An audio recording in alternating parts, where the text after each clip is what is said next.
Hello everybody, I am Dr. Suresh Rao, Director and Senior Oncologist at the Mangalore Institute of Oncology, Pampal.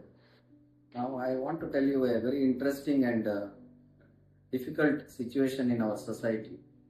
We had a patient who was 36 years and she was married and she was nulliparous. That means she was not having any children and she was trying to have children through infertility clinics or fertility clinics. So during those time, an ultrasound was done recently, and then she found that there was a mass in the right ovary or a tumor in the right ovary. So she was in a dilemma what to do because she comes from a poor family, that is below poverty line, and with all these medical problems, so you need social support, you need empathy, you need everybody to help such a person. But unfortunately, her husband decided to desert her and leave her.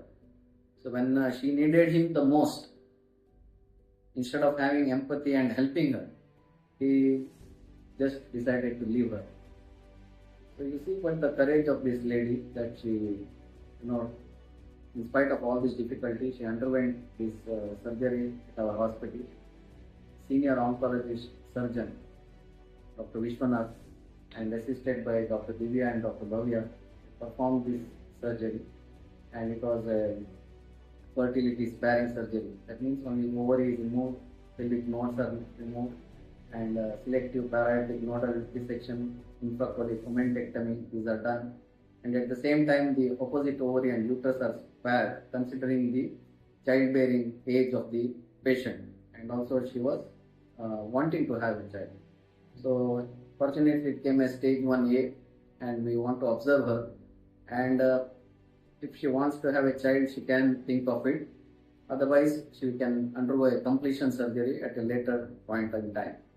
So doctors cannot treat the mindset of her husband or society. So doctor can only physically treat a patient and cure them. But in this patient we saw that how society views cancer even now. That it is maybe they think it's not treatable or it will lead to death, in spite of science telling that most cancers are curable when presented in early, like in this particular case.